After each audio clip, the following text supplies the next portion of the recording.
Wow. And I know opening a restaurant, even under the best circumstances, has got to be just a really intense task.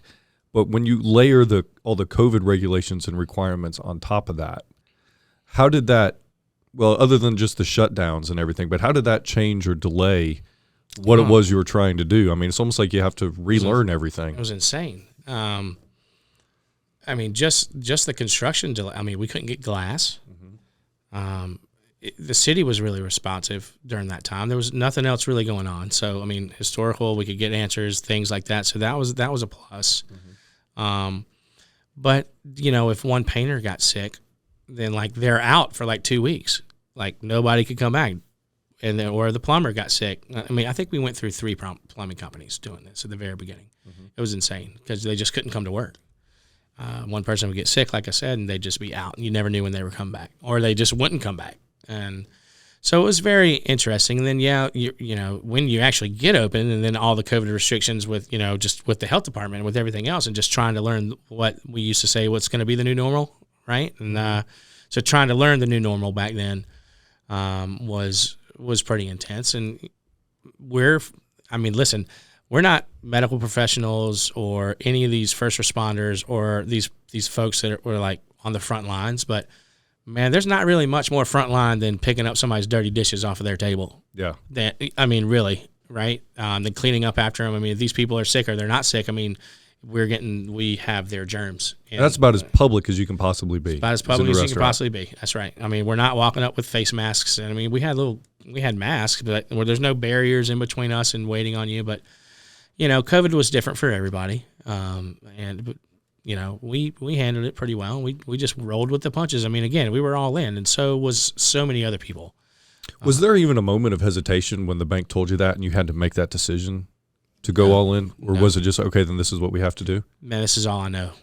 Was it that? Was it the location? Was it Rock Hill? Was it all the above? Like, what about it were you like, okay, that's fine. We're going to go ahead and make this happen anyway. Yeah, I think it was all of the above. I mean, I grew up here. I didn't have anything to come back here for. My parents both passed away a long time ago. And I told myself I'd never come back here. But through Create and through working with people. Well, in all fairness, Rock Hill has changed a lot since you probably told yourself that. Yeah, I tell you what, you're absolutely right. It 100% had changed a lot. And then, but opening Create and being able to work with, you know, with Worthy's Boys and Girls Club and Anita over at Affinity Health and getting involved with the hospital and doing the physicians events and just being able to get connected with some of the powers that be in Rock Hill. Mm-hmm. You know, I remember just the sense of home, if you will, and there's a lot of cool things happening in Rock Hill. Yeah. And I saw the growth potential with, you know, the Anderson was built and 139 was rocking and you know, just Main Street was starting to get a little life in it, and I just believe in that. And then, of course, I mean, the history of, you know, of Counter is huge, and that made a huge impact.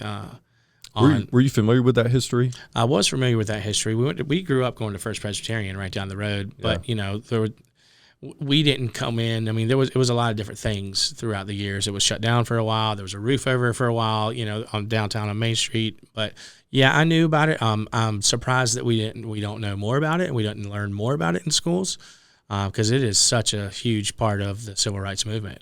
What happened here, but you know, so that's part of my job every day is to continue to try to educate folks and my staff to educate folks on what happened at the Counter in 1961. So when you were first told that this space is available, was it kind of like a light bulb moment, like, oh yeah, that's it? Or were there other contenders for the spot that you were going to fill? Or yeah, I think I knew I wanted the spot immediately because before I even realized where we were, we came in the back in the old Palmetto room, and I wanted the event space. I wanted to lock in the event space and do stuff for events in Rock Hill because we were doing so many already. I wanted to create a space that we can continue to do and have an on-site venue. And I didn't really realize the history or where we were until we came up because we didn't come in on Main Street, if that makes any sense. We came in on the back parking lot. That's right. Yep. Yeah. And so then when I realized, you know, the second gen kitchen and everything else like that, and the Counter was there, but you couldn't see it. It wasn't exposed. So I think the Counter concept was born a little bit later, I started getting a little bit of backlash because I was a young white professional that was going to come in and open something in historically African American history. You know, Spotwood has so much rich history, right? So I thought that it would be a good idea to. I called a friend that's in the media business. I said, I don't know what to do because I'm getting pushback from people that I don't even know, people that don't even live here, just people. And so he reached out to the local news channel, and we reached out to Visit York County, and they reached out to Mr. David Williamson, which is one of the surviving Friendship Mind members, and he came out, and I met with him for about 45 minutes, Joel, and it was one of the coolest experiences I've ever had. Not because of who he was, or just because of who he was, I should say, or the history or what he had, but it was like talking to my granddad for like 45 minutes. We talked about fishing, we talked about ball, we talked about his experience and what happened in January 1961, and we talked about all kinds of things. And we were in the middle of a demo process, and I had ripped off the counter was covered with a bar facade for many, many years. And so when I kind of carefully took that off, I actually exposed the pink laminate of the countertop. And so he was in that day, and we sat where he sat, and he hadn't seen it. That's pretty powerful. It was super powerful. That's like a time capsule. It was unbelievable because we sat there and we talked about all these things, and he would just unconsciously, I know you guys probably can't see this from where you're listening from, but he would just rub the hand. We were talking, and he was rubbing his hand right here on the counter and just kind of subconsciously doing this. And that was my light bulb moment where I was like, there's no way we're covering this back up. We're going to make this the focal point of the restaurant. We're going to cook behind it because, that's what used to happen back there. They used to be pulling out biscuits from the toaster and doing little things with the lunch counter, right? We're going to turn this into something badass in 2020 and talk about what happened here such a long time ago. And that's exactly what we did. And those are the original stools at the counter as well, right? That's the original stools, and that's the original foot rail. So when you sit there, it's the original stools, and your feet are hitting the foot rail, and that pink top, we brought in a company that did a special laminate process. Because technically or generally you scuff up the surface so your laminate will stick, but they came and did a different process for that. And I left the nail holes, the coffee stains from back then. I'm like, all of it's just natural. You can see where somebody set a pot of coffee on there 50 years ago. Or that is whatever so cool. I mean, what a connection with history. And people don't realize, when you have the opportunity to sit and meet with one of the people involved with that makes it truly living history. But for even people who don't have that experience, to be able to come sit down and see, it was a time capsule. It's almost fortuitous that it was covered for so long, because otherwise all those things might not have been preserved otherwise. That's right. Yeah, 100%. And I think that was Rock Hill. There was an initiative years ago for Rock Hill to preserve it, and that was their way to preserve it, is to cover it. And I think that's great. I'm glad that they did that.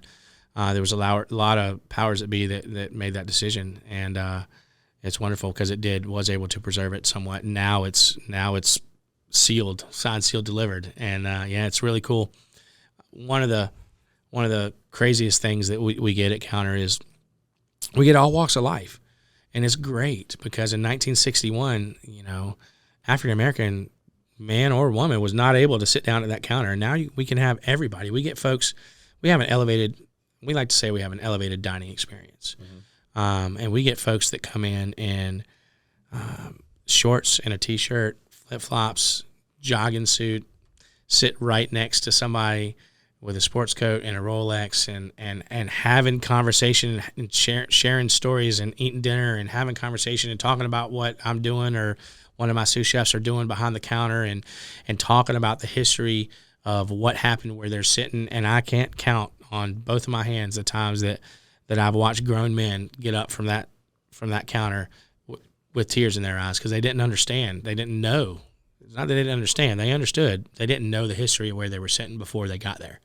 And once they learned about it and once they were taught about it and once they had that crazy cool experience there right then and thought about what happened back then, they would leave in tears. And that's very moving and very powerful.